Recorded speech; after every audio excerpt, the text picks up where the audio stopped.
Happy Wednesday afternoon, everybody, all you freight masters out there. For those of you that don't know me, my name's Tim. We do weekly shows. We post this into our Facebook group and obviously on YouTube. And today I am joined by the man, the myth, the legend, the owner of Operfi, Tom. Hey, what's going on, Tim? Yeah. Thank you for that introduction. I don't know if that's warranted, but I'll take it.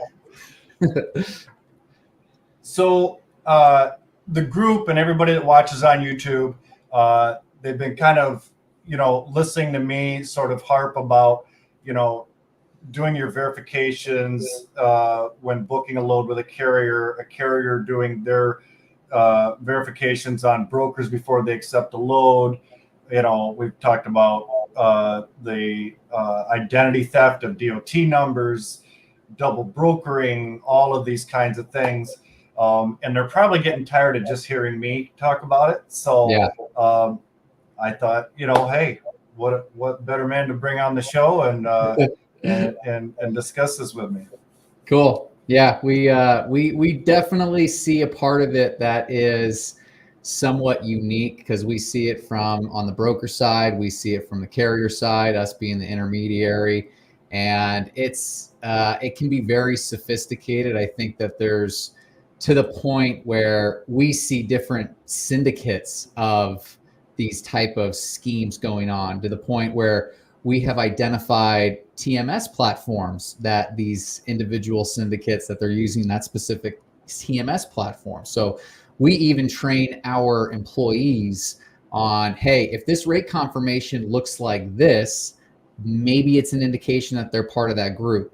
And the funny thing is it's a legitimate TMS provider, and there's legitimate brokerage companies that are working on it. But we see that it happens so often that we've at least highlighted it. So there's a lot of different hints and tips and tricks and trying to combat it. And to your point, with as far as a number of different brand new brokerages where not everybody has had this heightened sense of awareness, and not everyone's throwing up the alarms, and they're like, well, it hasn't happened to me yet. And you can hound them and beat their heads over, telling them that they need to vet their carriers. It's not until that brokerage that they have a truckload that's stolen, or they have, freight that's lost, and then there's hundreds or $200,000 claims that are out there, and things are going missing where you don't know what's going on.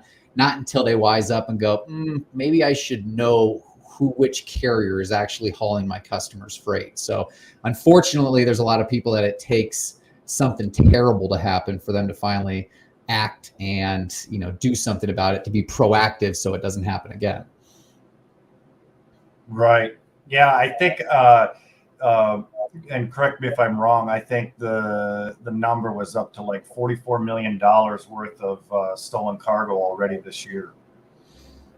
I would wager that it's probably higher than that, but again, I haven't seen that particular article, but I know that the double brokering is in the hundreds of millions of dollars. I mean, that's insane.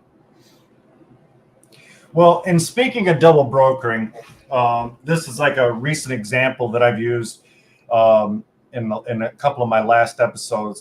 There was a husband and wife team, and she dispatched him. They were out of Texas, and they got caught in a double brokering scenario, and they didn't even know how to file on the broker's bond, how to find out where the bond company, who they were, or anything. And it was literally a friend of a friend of a friend that reached out to me and said, hey, can you talk to them? They need some help. And so I spoke to him just very briefly. He was on the road and picking up a load. And so I talked to her, and they didn't do any checks at all on this broker. Gmail account for an email. They didn't run any credit checks. They weren't factoring, and they were struggling, which was another, I said, you've got to factor, right now, because you've got to be able to run credit checks and things. And so I actually pointed them, and I sent her the link. I emailed it to her Oh yeah.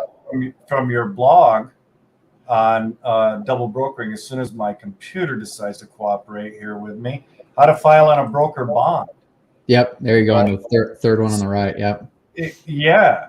So, I mean, I spent nearly an hour on the phone with them, but by the time I actually went through it with her, and when we found out who the bond company was, their carriers had already been filing on that bond, and I think they had 3 or 4 days left. Yep. Before that was gone, and I said, you're going to have to act fast and pray, because it's probably eaten up at that point. It's unfortunate too, because the way that somebody learns what's going on in this industry and how to protect themselves is they get scammed, and that's so unfortunate. We have clients all the time that, because we're dealing with new entrant carriers, and so they start up and they're a company driver for years, and this is their first time on their MC, and I give them the forewarning. Listen, you're a brand new MC. There's not a lot of brokerage companies that are going to accept you right out of the gate, and so you are going to feel there's a carrot dangling out there for a load that's a brand new MC, and if you don't check that MC, these fraudsters will prey on you because of how new you are, and they will submit a load. They never do a credit check, and lo and behold, we find that they're on our no-buy list. And what we do is, I always take that as a very valuable opportunity. We will break down how they can potentially get switched as the true carrier of record. So for everybody that's listening, that if you're a carrier, or obviously how we try to educate our carriers, always train your drivers. When you're picking up at the shipper, there's a carrier identifier that's listed on the bill of lading. If that carrier is either your trucking company's name or the brokerage's name, your chances are you're safe. Now, that's not 100% of the time. Sometimes you're working with a large scale customer. Sometimes they won't list a shipper on a carrier's name on there. Sometimes they constantly work with a big brokerage company, and then just kind of like automated that they print out at the shipping at the warehouse. But the majority of the time, it's either going to have your trucking company name or your broker's name on there. And this is the perfect lesson for them, because once we get the BOLs, we say, hey, listen, you just submitted this load for $1,000. Let's see what we can do. So we find that the carrier's name is listed ABC Brokerage. So we call up ABC Brokerage and we say, hey, we've got this load that we think belongs to you, and one of our carriers accidentally, we think that he may have gotten scammed, and it's a double brokered load. So we get transferred to the agent that is responsible for that, Cincinnati to Houston lane, or whatever the load is. And so we say, hey, is your customer ABC Shipping? They say yes. Hey, did your load deliver today? Yes. And we give them the PO numbers and the BOL numbers. And lo and behold, I say, who's the carrier that you gave this load to? And 9 times out of 10, it's a carrier that's based out of Glendale, California, or Las Vegas, Nevada. And they turn around and they double brokered it with their sister brokerage company. And so, and then the funny thing is, one of the things that they always do is ask, well, what was the rate that your carrier was getting? And I said, I'm not giving you that information. You tell me what you're paying on this load. And so I'll always ask the agent, and usually I would say the majority of the time that they're very grateful that we called them, because this is their customer's freight. It's their livelihood, right? If they lose that customer, hey, that could be the difference between them, staying in business and not. So they're a lot of times you find brokers and agents that are very appreciative of us spotting this out for them. And so we'll tell them. And so the majority of the time they'll give us the true rate and say, you know what, I see that this double broker scammer gave your carrier $1,000 load. We were paying $1,500 on it. But it's an eye opener for our client at that point in time, because our carrier then understands what's happening out there, that there's these scammers that are taking advantage of the new entrant carriers. They're earning 30% margins on these loads and taking advantage of it. Meanwhile, on the broker side of the business, you've got these rogue bad actors that are running around, and you don't know what's happening with your customers' freight. So it's just this huge problem within the industry. I think we're getting to the point where it's become everyone's talking about it. So at least we're there where it's mainstream and everybody is communicating what this is and what this problem is. You got guys that are, posting just brazen messages on videos talking about how they double broker and they're running around in Lamborghinis and just bragging about it. And it's just it's absurd to me that it's gotten to this point, and there's not too many people that are taking action. So it's up to the carriers to get educated. It's up to the brokers to get educated on who to look for, how to protect yourself if you're a broker and you're issuing loads. Once you find out that carrier has double broker, and you have a carrier that has double brokered, you better be posting them on all the carrier vetting websites. You better be blacklisting them. If they have a factoring company, keep this in mind. You better look in your system to see all the other carriers and which factoring and which carriers are working with that particular factoring company, because you never know. And so there's issues there, but it's just posting those, letting the community know about it. Everybody, I mean, it's a huge, massive problem that's costing us hundreds of millions of dollars worth of fraud in the entire industry. And at some point, it takes all of us as a community to stand up and become educated to the point where we can nip it in the bud and say, hey, I'm not going to book this load with this particular carrier because of these indicators. He's got 7 trucks, but he has 0 inspections. Hey, does it sound fishy? Maybe. He's based in a business address where there's 20 other different businesses that are located at that facility. I mean, at some point, there are indicators that you need to really ask yourself, is your customer's freight that invaluable that you can just, give it to any Tom, Dick, and Harry on the street that you don't know who they are? I stress, and we've got brokerage clients as well. And one of the first things that we kind of communicate to our brokerage clients, not only carrier vetting, so we go out and we ask them to go and look at, there's plenty of different carrier vetting tools right now. The big one for us, we love Carrier OK because of it's cost effective. It's been spot on every single time we find a carrier. Now they've got new features where you can spot who the brokers are and everything that they're connected with. So always telling our brokerage clients carrier vetting and how important that is. But then the second thing too, your customer's freight, just like how I protect our golden goose. My golden goose is my carriers, my clients, my brokerages, providing them education. Our brokerage clients, their golden goose is their customers, and they need to make sure that they're protecting their customers' freight at all costs. So the second step is you better find a grouping of 5 preferred carriers that you work with on a consistent basis. You know their names firsthand. You can call them up whenever. You know that they are consistently going to be there to take care of your customers' freight. You might have to pay them premium dollar if you want to make sure that your customer's getting taken care of. But at the end of the day, those preferred carriers, the ones you can trust, are the ones that are really going to help you out long term and help your customer and help perpetuate this long-standing problem that we're all having. Yeah, you made some really great points there. Yeah, this isn't really just a carrier issue or just a broker issue. It's a we issue. And I think that there was a time when, if you had a load that you posted on the board, it was easy to just cover it with the first carrier that called in or something. You know what I mean? You didn't really have to worry about it. But if anybody's still doing that, you're just setting yourself up for trouble, for sure. You'll lose that customer and there'll be another broker or a carrier ready to swoop in and grab that customer up. Absolutely. And that's lost revenue. Protect the golden goose, man. Now, you had mentioned about a double broker that was factoring and who their factoring company was and who those other carriers were that were also factoring with that factoring company. I kind of forget what you were starting to say about that.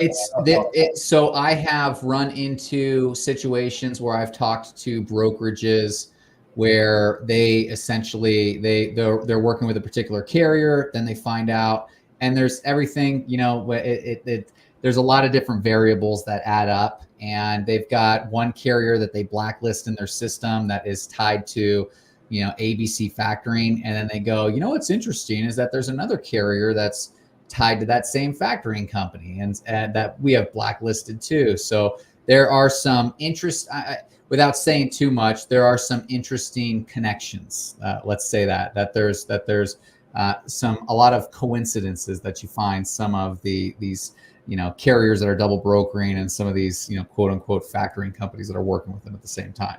And we see it too because we have a very interesting bird's eye view of what's happening because of our transactional nature. I mean, the fact that we're buying invoices from thousands of different customers. And so we see all the different billing processes and practices and all the different payment methods and how they come in. So, I mean, we get to see a lot of these are what we assume are bad actor, factoring companies or things that are happening behind the scenes. And it's an interesting perspective, seeing it from not just a one truck operation where you're only getting maybe 10 loads a month, 15 loads a month. When we're processing thousands of loads a month, we see a lot of trends. We see a lot of interesting insights, hence the reason why we're able to, find TMS partners and providers or rate confirmations. We literally have rate confirmations that are pinned to our team's walls and desks that basically say, if you have a rate confirmation that looks like this, then clearly there might be red flags. So let's look into it a little bit more. So a lot of different bells and whistles that trigger that help us to spot some of this nefarious activity. Yeah. I actually read a post here. It might have been over the weekend or maybe it was Friday. There was a carrier, their factoring company, they had sent in an invoice and it had not been paid in a year, and their factorer failed to tell them about it. They were going through their books and realized that this invoice had not been paid. They just forgot about it? I didn't have an answer for that one. I said, I don't know what to tell you. It was really kind of the goofiest thing, and this is why, you guys are, the group's factoring partner, the channel's factoring partner. You and your team are just awesome. Yeah, I appreciate it. Really not enough I can say about, Operfi. You guys provide education, which, by the way, guys, if you are a carrier, tell us a little bit, not to kind of jump over too much. Tell us about the boot camp. Yeah, no, thanks for bringing it up. So one of our, I guess, unique value adds is we have a training platform, a training program that is 100% free for our clients.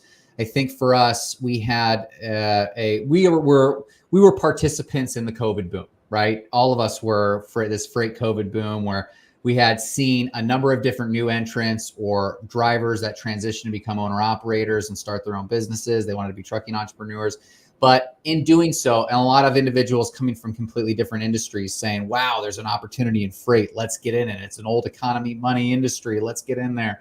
And so you get this influx and this flow of individuals when freight rates were just at an all-time high. To give you an example, at our height, we were buying invoices. Our average invoice size was about $1,700. And that was at the peak. And when, fast forward today, our average invoice size is about $1,100, $1,200. So when you have a 30% reduction in freight rates, and meanwhile, fuel prices from that time period have gone up substantially. Well, now you've just inverted your cost structure, right? You've got, everybody was just making hand over fist when fuel prices were low and freight rates were $3, $4, $5 a mile. And so everybody was going out. I personally know people that went out and bought $1 million plots of land for their, personal. They were buying Lamborghinis. They were going out and buying all this fancy stuff. And then fast forward, when that cost structure flipped upside down, a lot of those companies went out of business. And that's exactly what we're seeing when everybody's talking about the Great Purge and all of these carriers that got in. Just as fast, they are getting out because they did not plan accordingly. They weren't educated. They didn't understand how to put a business plan together. So we took that thought really long and hard, and we put together a training platform that helps our clients just better understand the industry as a whole, helps them put together a business plan, understand their break-even cost per mile, how to protect themselves during fraud situations, what to do when you have to file on somebody's bond, what to do when there's a claim, just all these different situations that could help prepare them. So then that way, we don't have that mass exodus of clients. When a lot of companies, I don't want to, throw anybody under the bus as far as factoring companies, but there's a lot of companies that they're going to sign up 100 clients and see how many stick. And for us, we want to throw, if we're going to throw 100 darts at the wall, we want 100 to stick. And so we harp on education. We're big on it. So we invested the time, energy, and resources on educating our clients to make sure that if they're entering this and they're brand new, and I've even got clients who, are 10 truck operations. They've been doing this for 30 years. And all of a sudden they've got a son or a spouse and they want to give them a crash course. They sign them up for the training academy, the boot camp, which is all free for our clients. And they give them an opportunity to just understand the industry a little bit more and just understand what they're getting themselves into. So something unique that we did, we're excited about, and we're working on more different training platforms and tools because we're now factoring for we're amping our game when it comes to different for broker factoring, and so we're expanding our training offerings in that space as well. Yeah, guys. Again, I've got links for Operfi down below. If you want to talk to Tom and his team, I would suggest it. Education definitely is key if you're going to survive in this industry. Mm-hmm. And a lot of what you just said, buying Lamborghinis and land and everything. I actually have a friend of mine. I actually met him through pool league when I played. And he was in real estate, and obviously that kind of all came crashing down in 2008, if you remember. And he was talking about, there was so many people. They were, they had a new boat, new Mercedes, and $3 million home, and this. I mean, everything. But they were macaroni and cheese broke. They had no savings, no anything. So when things fell apart, it was gone. Yep. Just gone overnight, and he suffered a bit as well. He's since rebounded and everything, but to hear him tell me about it, you could almost see the tear in his eye. Like he was broken up about it, Well, it's interesting. We just talked about how it's not until a carrier, they get that learning lesson where they get their first double brokered load, or we have a broker who they get their first load stolen, that they realize the importance of what needs to be done and how to handle certain situations. Well, it goes for the market too. I mean, the rainy day fund, there is something to be said about making sure that you guys are stacking away and that people aren't just pissing away money and spending as fast as they get it, because and not to, again, I hate to throw names out there, but we've got, Surge Transportation. Surge was a huge sponsor of Freight Waves. They're huge sponsors of corporate events. They are, on the boards of the Transportation Intermediary Association. And what you see is this glamorous, super successful, uber successful company that's just doing all this automation and freight booking and this, that, and the other thing. Fast forward, they're filing Chapter 11, and it's like, well, what's going on here? Like, there's how come you guys during that boom when everybody else was, obviously everybody was doing well during that boom, but that's the time that you need to basically look at yourself and go, okay, are we investing too much on infrastructure, too much on marketing, too much on personnel, too much on technology? At what point do we dial these things back and prepare for?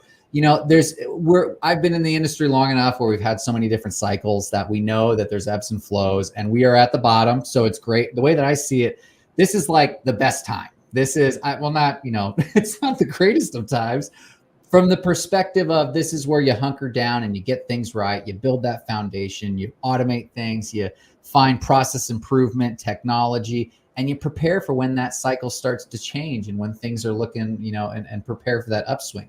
It's not the time to go out there and sponsoring huge Freight Waves conferences and all that, those types of things. So there is a lesson learned when it comes to those, when everyone's fat and happy. Let's everything's great in moderation, right? Let's kind of maybe dial it back, and let's not get our egos out there and want to sponsor this or that. Let's dial it back a little bit and prepare just in case something happens. Right. Yeah, you mentioned that ebb and flow. That typically happens in our industry about every 3 to 3.5 years. Mm-hmm. You know, and we always see, like you said, when everything's feast, we see a rise in numbers. Whether it's brokerages, carriers, new owner operator authorities and everything.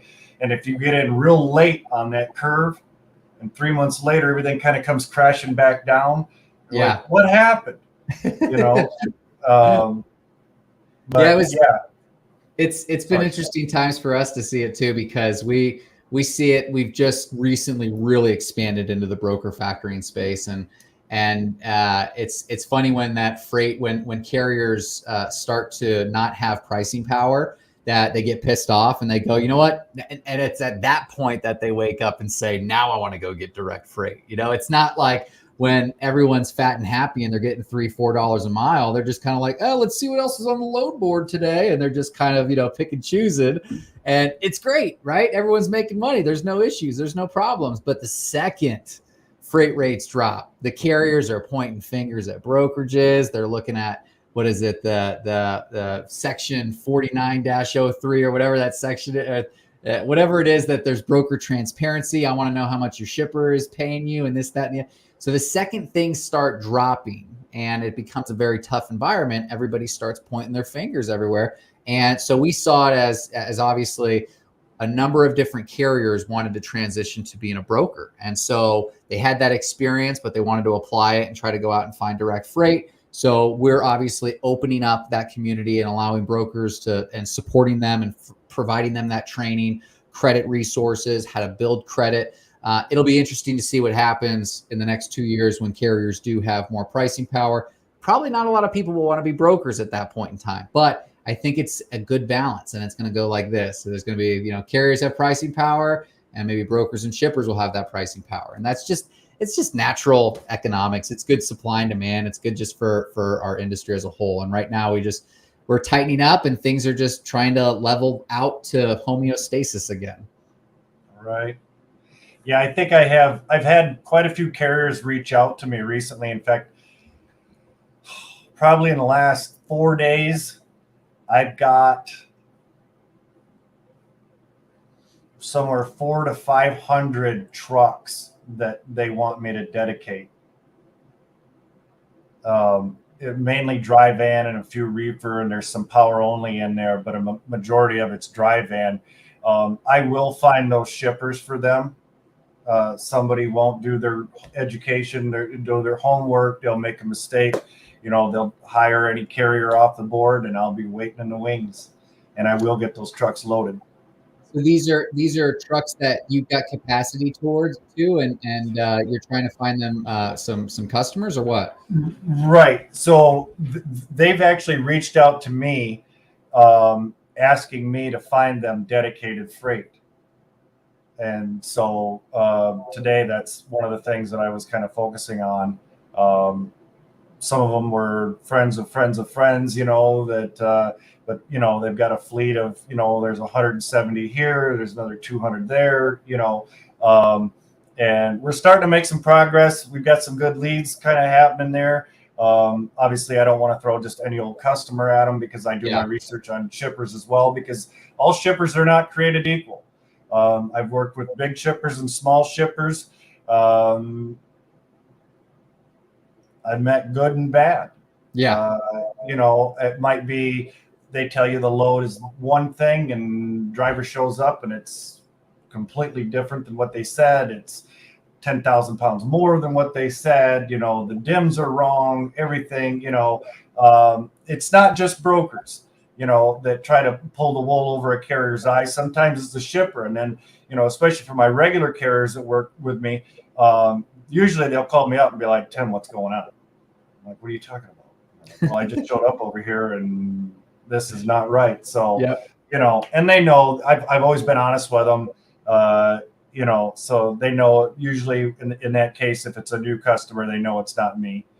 But guys, if you have any questions for Tom and I, by all means, hit us with it. I think it's funny. We get a lot of those calls, like I mentioned, when carriers are trying to enter into the brokerage space, and I have a little bit of a video when we send out kind of for a new company that's applying for us for factoring, and they're pretty new in the brokerage space. And basically, what it says is that I don't think a lot of people realize that starting up a brokerage, it is a sales job. It is a relationship and a sales job. It is different.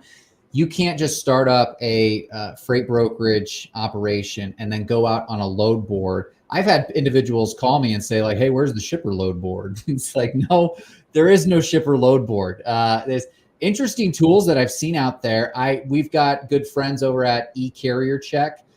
They've got a great shipper database. They've got awesome tools I've heard of, and I haven't seen Shipper CRM, but I know that I think that they claim to kind of have that they're selling all these direct shippers. There's databases out there, thomasnet.com. You can go out there and you can source suppliers and manufacturers.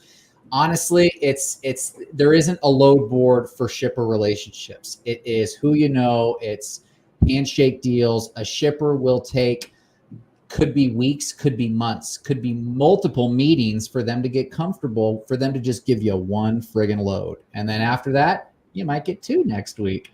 And then the next week, guess what? You go and you bring them lunch, and now you might get 5 loads the week after that. So it is a relationship game. It is just constantly grooming that relationship. And I don't think that most people just think, oh, I'm just going to go in there and tell them that I've got a trucking company or I'm starting up this new brokerage. Well, they have to trust you. And so how are you different from the agent that's servicing them right now with TQL or at CH Robinson or Coyote or whoever it is? I always think that the best opportunity is look who's in your backyard. If you have an industrial park area that's right around you, and you have the ability to and maybe you have a truck, or maybe you just have really good business cards, always present yourself well, knock on doors. You'd be surprised. I mean, this is a sales game. It's a sales job. How are you better than the other person? Well, maybe that manufacturing company that's down the street from you, that's only 3 or 4 miles away, their agent might be in TQL over in Ohio that they never ever hear from. They never see face to face. It's just they're sending it to them because they're maybe the low cost provider. How can you differentiate yourself? And that's where you really need to step in, build that relationship, and make sure that you're establishing that rapport, because that's going to create that repeat business. And they're going to say, you know what? Hey, I'm calling up Tim. Tim's my go-to. I've got 50 loads I got to move. I want to diversify a little bit. I don't want to put all my eggs in one basket, but I'm going to go out. I'm going to give Tim 15 loads. Hey, Tim, I got 15 loads moving, in 3 weeks. Do you think you're going to be able to handle them? Yeah. And it's because you've built that relationship over time. And I don't think that a lot of people understand that until they get into the space and try to pursue this avenue. And a lot of them don't make it, but the ones who are resilient, I would say the 5%, out of all of them, there's maybe 5% that have the energy and the resilience and the grit to just keep after it. And it's a grind. So it's not an easy task. That's for sure. Yeah. Everything you said was so true. And it was everything that I preach in my sales training videos. It literally was, like you mentioned, ThomasNet, how to find shippers, utilizing LinkedIn, all of these things, the time that it takes, the follow-up calls and everything. And something my grandfather told me when I was young was that you'll never work harder for anybody else than you will for yourself. Absolutely. And, it can be a grind. And there's people that I talk to, they maybe came over from some other related job. They were never an agent prior to opening their brokerage. Maybe they were working at McDonald's or something, or in a factory, started their brokerage. 6 months later, they're talking to me going, I still don't have my first customer yet. And I go, well, why is that? Like, have you decided on a niche? Well, no. What's a niche? Well, then we start going through that. How many phone calls you make in a day? Well, I probably made 15 yesterday. That's not going to happen. One of my best customers, it took me a year to land them. And once I did, within a month and a half of starting to move their freight, I was doing $400,000, 425 a month in invoice through them. Jeez. But it took me a year. Was I moving other freight? Yeah, I was doing produce. I was shipping crane mats. I was shipping car parts, everything. Yeah. I had diversified my portfolio by then, right? But I did start off in a niche. Yep. And I was doing LTL. Yeah. I was actually moving furniture. But yeah, it takes time. Some customers.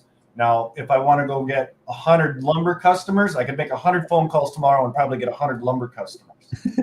Yeah. You know what I mean? Or pallets or whatever. Yeah. If you need that to just kind of help build your confidence, and maybe you move a few loads here and there and you're not going to make real great margins or something, you can do that. Well, I think that's important. Yeah, finding your niche. We've got one of our clients that they do a lot of concrete pipe, and they are doing very well with that, pulling a lot of concrete pipe. And then what happens is when their customer has a vendor or they have somebody else that they're working with or a sister company or somebody that they know in the industry, hey, why don't you give, Joe a call, and Joe will, he does a great job for us. Why don't you reach out to him and see if he can handle some of your flatbed work? And it will, it will trickle to other networking opportunities. And so, but you have to have that relationship. You have to do a good job, or else and then you can potentially get lucky and get some of that referral business too. Well, for sure. And becoming an expert in your niche, just using produce as an example, if you're familiar with what temperature watermelons need to run at, or corn, or knowing that sweet corn needs to be iced, all of these things, when you call a prospect and you can relay that you're an expert in moving watermelons or avocados or corn or whatever it is, they're going to recognize that during that course of that phone call. And this is somebody that I can trust my freight, not somebody that's got a week's experience and they're a load board jockey. No, he's been doing this for years, and I would have no idea that sweet corn needs to be iced or anything. I mean, that's stuff right there that just, blows my mind, because I mean, I see all the BOLs and I see the paperwork and I kind of have a decent idea when it comes to commodities, but that attention to detail and that level, I mean, you've got that knowledge, and I would have no idea about that kind of stuff. I actually had a carrier one time, what was it, about a 700 and change mile run. He didn't stop at the ice house and ice that corn. He thought, I'm just going to go. It'll be fine. And he got there and it was all wilted and brown and rejected, the whole load. Of course, then my customer's upset. He's upset because now there's a claim. What do we do with this? Yeah, it was a bit of a nightmare. But and I had reiterated, via email, on the phone. I had it in the special notes on the confirmation. I called him when he was picking up, said, hey, don't forget to hit the ice house on your way out. Yep. Or tarp that load. Oh, it's only going 300 miles. It'll be fine.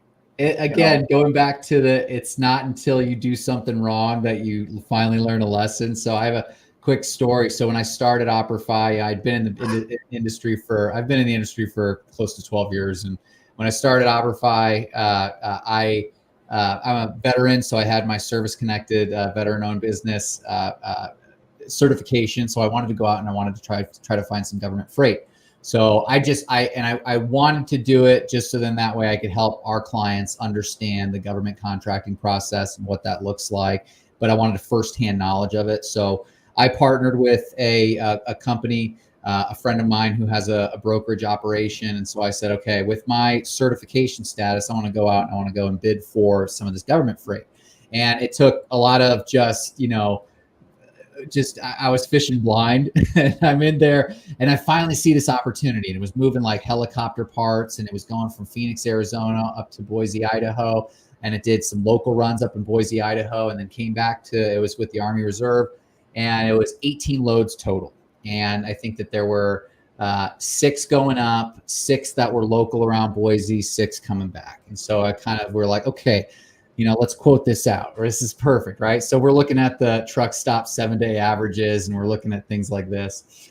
Well, what we didn't know, now when you're doing government contracts, you're basically bidding months out in advance too. So the project wasn't even taking place for maybe 3 or 4 months. And so here we are in the summertime, and this was happening basically in October, that we were moving all the freight. And so we're quoting and bidding all this stuff during the summertime. In the summertime, we're looking at it based off of the 7-day averages and how things are looking. And we're like, all right, cool, let's price in a 20% margin, and then we'll quote that. Well, how government contracts work is, unless you know somebody, they're usually looking for the lowest bidder. Well, lo and behold, I won the contract. I was like, oh my God, this is amazing. I won this contract. My first time applying for a government contract. Well, we start moving freight and everything is good. We get all of these loads, all these helicopter parts and all the support and crew and all the equipment. We finally get it up to Boise, Idaho. Well, come Boise, Idaho, we get it up there and it's October. I had no idea, but that's peak potato season up in Idaho, up in Boise, Idaho. Couldn't find a truck to save our lives. I mean, that's one of those moments where you don't have experience. You don't know what you're doing. We are calling everywhere to try to serve. I mean, this is the military we're talking. We need to make sure that we are getting those loads moved. We ate into every freaking dollar of our margin to make sure that we got those locals done, made sure that those locals got back to Phoenix. So we didn't make a friggin' dime. And I was pulling my hair out for probably 2 weeks. So my wife says, you're never doing this again. But the lessons learned were just invaluable, because just like you said, it's not until you find something, it's not until you have that problem with sweet corn, it's not until you have the problem with watermelons, it's not until you have that problem where you're trying to find trucks up in Boise, Idaho during peak potato season, that you really finally understand and you learn that lesson. It's and so for a lot of people, hopefully they can listen to individuals like yourself and hopefully get trained. But there's a lot of people that they just need to, kind of fall and fail again, so that way they can learn the lessons. And it's going to take 10 years until you can be successful, but keep chipping away, keep at it, and eventually you're going to get there. That for sure. Yeah. And I never want to see anybody fail. And this is why we have the group, the channel, partners such as yourself, Carrier OK, DAT, Easy Propel, these are all resources and services that I truly believe in. And I hope that everybody's utilizing it. We have the websites and everything. I always try to be everybody's cheerleader, right? And there was quite a while there where I was like, did anybody get a new customer this week? And I had a little fireworks thing that I would kind of do, a little video that I would do off at anybody that came on and said, hey, I got my first customer ever, and because it's really a good feeling, it really is. But yeah, I get that about what you're saying about not being able to find a truck during peak potato season, because I've run into instances where a customer said, well, we want to open up this new lane, can you handle it? And I go, oh yeah, I'll make some calls, but and I call my carriers and I'm like, hey, I've got this open up, and they're like, well, we're hauling this right now. And I said, I understand that. Well, if you want to pull me off of this, it's going to cost $1,000 more for me to do that. Yeah. And so, yeah, I completely get that about it eating every single bit of your margin right down to the last penny. And it's like, well, do you say, hey, I can't do this, or do you just do it and keep your relationship? I run it, at zero margin. There's times I've lost money on loads. Yeah. Depending. Yeah. Usually it wasn't a lot, but it happens. Maybe I misquoted a load, I made a typo or something, and it was like, oh. But have you ever seen Shaggy do his map training? A long time ago, I did. So for everyone, so Shaggy's Logistics and Associates, Shaggy's got this map that's on his wall, and he's got this map that's got all of the different freight and regions and where freight's coming in and going out of and all the different seasons. And the squirrels that he's got in his head that he just rattles off like, oh yeah, that freight during this time and this time and this time. But again, that's experience, right? It's knowing where to go into, where you can get out of, the commodities that are there, and how to navigate what part of the country, what time of the year. And it's just knowledge that you're not going to know until you have, until you've experienced those types of things. So so for some of you, you guys can go out there and you guys can take classes, and you guys can hopefully you can learn as much as possible. But some of you, it's just going to be a rough and tumble, and you're going to figure things out as you go. But to kind of go back to what we were saying too, Tim, that at the end of the day, we're talking about these brokerages and how hard that they work to try to find that customer, and how many calls and how many meetings and this, that, and the other. And it could take months to finally develop that relationship. And for a new broker to not protect their customers' freight by not having a preferred carrier and just shooting blindly on the load boards, finding a carrier on Facebook and not doing the proper carrier vetting, going back to kind of like this whole fraud. It just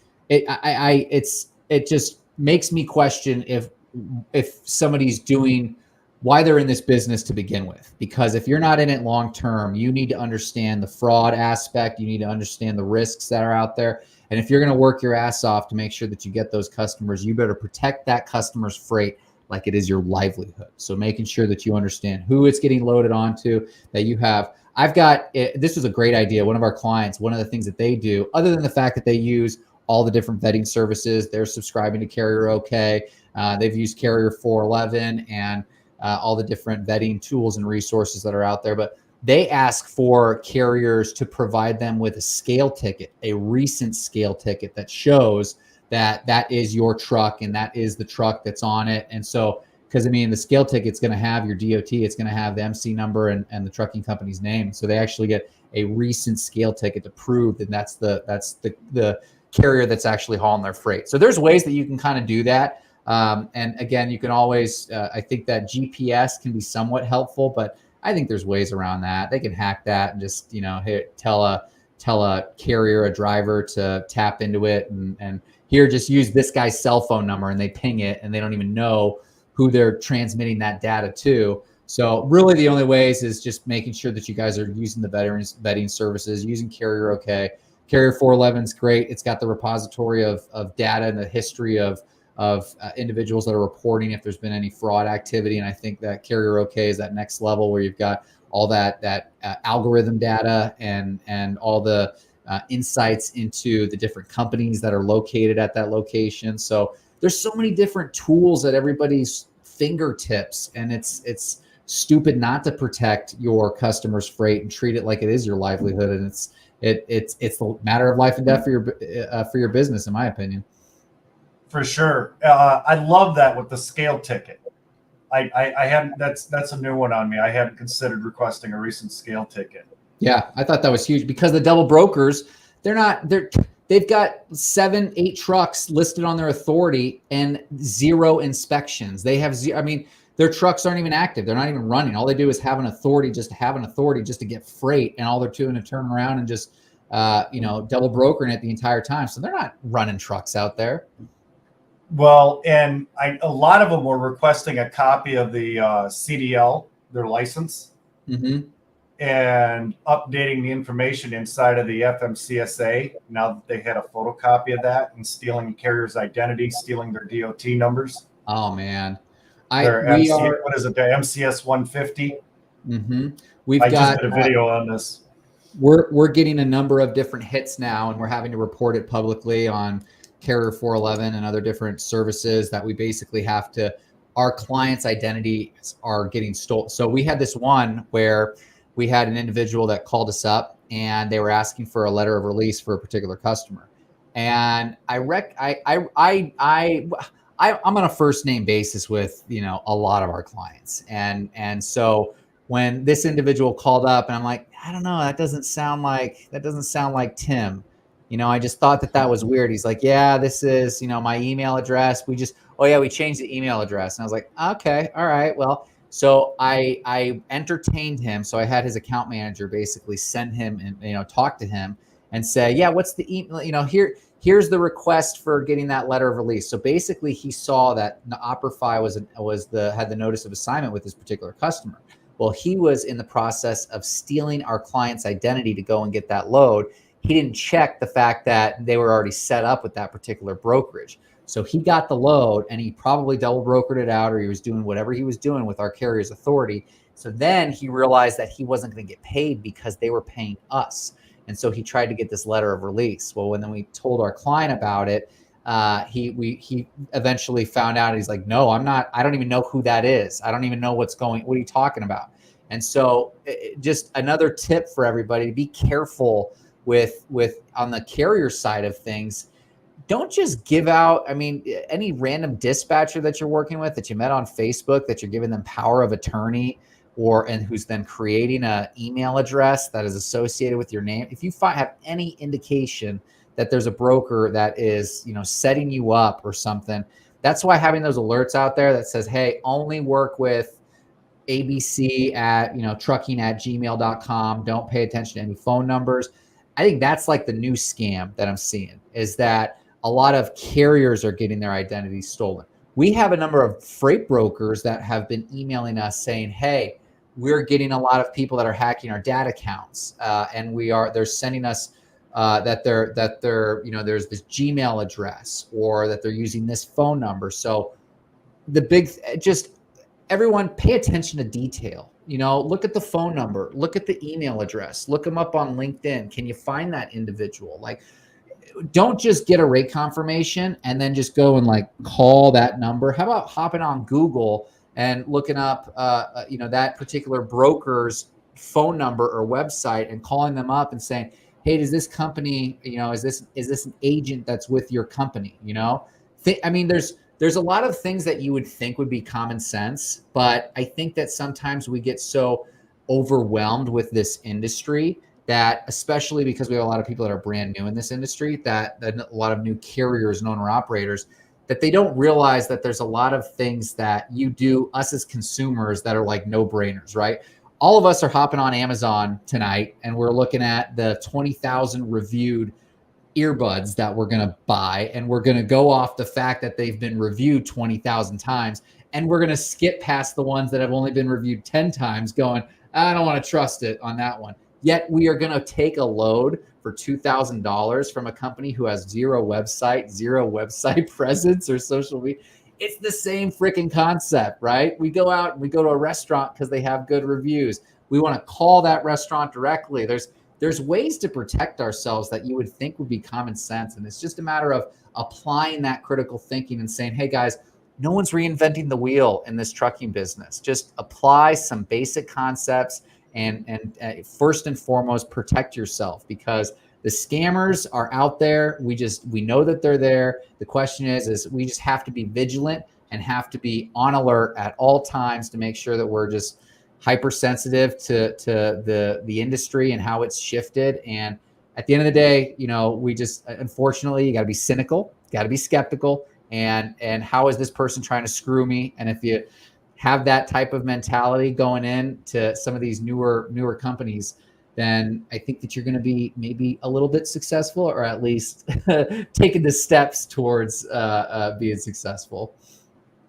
Right. Yeah. And Joe from Carrier OK had sent me that email with it looked like a heat map of the U.S. with all the hot spots for double brokering. Yep. And he had actually included in the email one of the addresses. I forget what it was, Utah or Idaho or something. And so I took that, copy and pasted it into Google, and it came back. Like, it took me 2 seconds. It was a virtual office, and there was 15 MCs that were using that virtual office. The brokerages and carriers, they're not even here in the U.S. Nuh-uh. They just use the virtual office space. And it's funny too, even there's little tips. And and now sometimes it's small businesses that don't pay attention to details, but sometimes they have a domain, they have a website. I always find it funny when you go down to like the social media icons and you click on either Facebook or Twitter or like LinkedIn, or you click, and they've got those little icons on there. But then if you click it, it like refreshes the page, or it goes to a Facebook for Wix.com or GoDaddy.com. So it's like those don't even work. And it's just that, that little bit of attention to detail that these scammers are out there, and they're doing it on a massive scale of hundreds of thousands of dollars, millions of dollars. So they can only do so much, but they can't do everything. And I think that as long as we kind of can find the tells and make sure that we are preparing ourselves and looking at bills of lading and looking at virtual offices and just doing a little bit of extra homework and research, working with a factoring company who hopefully is giving you good information, because a lot of them are terrible, but just having that at least understanding in hindsight going in to know this is real. And at the end of the day, what steps are you going to take to protect yourself? Exactly. Well, and one of my thoughts too was, especially after seeing that from Joe, that they were using virtual offices, was that the FMCSA, I feel, should be, and I don't know, maybe I'm off the wall here, should be verifying addresses when they're applying for their authority. Is it a virtual office? Are they a resident of the U.S.? Because that's something, and I'm not saying that all brokers that don't reside in the U.S. are bad, or carriers, but I don't know. I don't have the numbers, but it with what I'm kind of seeing, I don't know. It just seems like it's a lot more prevalent. Yeah, I mean, you can't say that there's a correlation, is that causation or anything like that. And there's a lot of agencies that are out there that they have different LLCs, and they have different entities that they create to protect themselves. They're doing it for legitimate reasons. So I think that it's hard to police that. But when it becomes kind of, it's a constant battle. I think that the other things you have to keep in mind is, I do believe that there's somewhat that the government has a responsibility, but I think that's where the private sector that we really rely and depend on for innovation. Like you said, Joe and Steven over at Carrier OK, those guys are crushing it. And that's where innovation. I think the private sector is going to innovate, because at the end of the day, this is an industry that we're going to have to police ourselves. We're going to have to educate ourselves, and we're just going to have to, at the end of the day, rely on one another to help combat this issue. Because at the end of the day, I don't think that the government is going to be stepping in anytime soon and helping us out. So instead, it's up to us to educate, protect our individuals like yourself, and putting messages out there for your users and individuals in your groups. And then that way they can at least have some tools and resources to protect themselves as well. Right. Yeah, I guess kind of my thought with the FMCSA kind of verifying that, it was just because once it happens, like the double brokering and the fraud, you can't really go after them. You know what I mean? The police aren't going to show up at their door. They're halfway around the world. You know what I mean? So they'll just keep getting away with it and getting away with it and getting away with it. I guess was sort of my thought. And the thing is that I always kind of grapple with this discussion when people say that double brokering is illegal. I don't buy that, or I don't know if there's any law that anybody's ever pointed me towards that says that double brokering is illegal. Now, double brokering is against your contractual obligations with your brokers or your customers. Absolutely. Right. If I'm a broker and I have an MSA, master service agreement, with my customer, and it says that you will not double broker the freight out, and you will not you will not subcontract this out with another broker. You will not, if I'm a carrier and if I get a load from if I'm a carrier and I get a load from a broker and they've got that provision in there that says you will not subcontract this out to any other vendor, you are the hired vendor. You are not allowed. So you have a contractual obligation with your customer, and if you default on that clause or that contractual obligation, then they have the opportunity. They have the ability not to pay you, right? Because you have defaulted. So I don't believe, and again, somebody correct me if I'm wrong here, but I don't think it's illegal to double broker, but it is, in my opinion, unethical. It goes against your contractual obligations, and it creates a huge billing and insurance nightmare. So again, going back to the government, and no one's going to police anything. So it's up to us to police ourselves. Well, yeah, definitely with the double brokering, you lose transparency, Mm-hmm. Versus co-brokering where there is still some transparency there. Um, I believe it is against the law, but I don't have it pulled up at the moment, and I'm not going to waste everybody's time pulling that up. I'm gonna figure it out. I'm gonna find out at some point. Maybe you can post it below or something to see. Yeah, I'm pretty sure I've seen it somewhere, but I didn't have it pulled up. But does anybody have any questions before I let Tom go? We've been on for an hour now, and again, guys, if you need factoring, if you're not factoring, reach out to Tom and his team over at Operfi, operfi.com.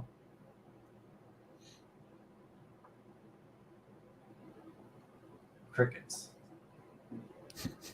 Usually I get a few questions.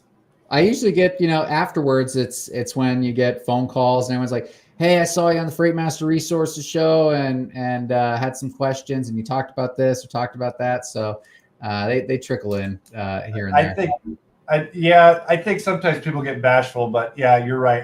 Sometimes I'll get emails, because I'm like, hey, if even if you come up with a question after the fact or something, you want to reach out to me, there's my email. But yeah, reach out to Tom at Operfi, 682-330-7700. They'll help you out. Yeah, I just got a new phone yesterday because my other one just crapped out on me. So now if I missed your calls yesterday, now's the day. So you guys, I got a new phone, so give me a call. It's working now. Well, Tom, I appreciate you coming on with me and talking about Operfi and some of the things that are going on in the industry in regards to double brokering and fraud and things that we can do to kind of protect ourselves as carriers and brokers. As always, it's truly a pleasure. Cool. I'll send you two things I'm going to do. One, I'm going to look up to see if the double brokering, if that's illegal. But then two, I've got a video that we just created that gives all of your users and all of your viewers an opportunity to get a glimpse into what it's like to factor with Operfi on the brokerage side. So then that way I've got that. We've got credit portals, how to submit invoices and all that stuff. So we can post that so everybody can get a little bit of a glimpse, and then give us a call. We can help you out on the carrier side, and we can help you on the brokerage side. We've got fuel cards. We've got instant payments that have rebate rewards program, and we have our training academy as well. So give us a call, and either of those opportunities, we're happy to help you out, and we're here to be a resource for you. So thanks for having me on, Tim. Yes, sir. Thank you.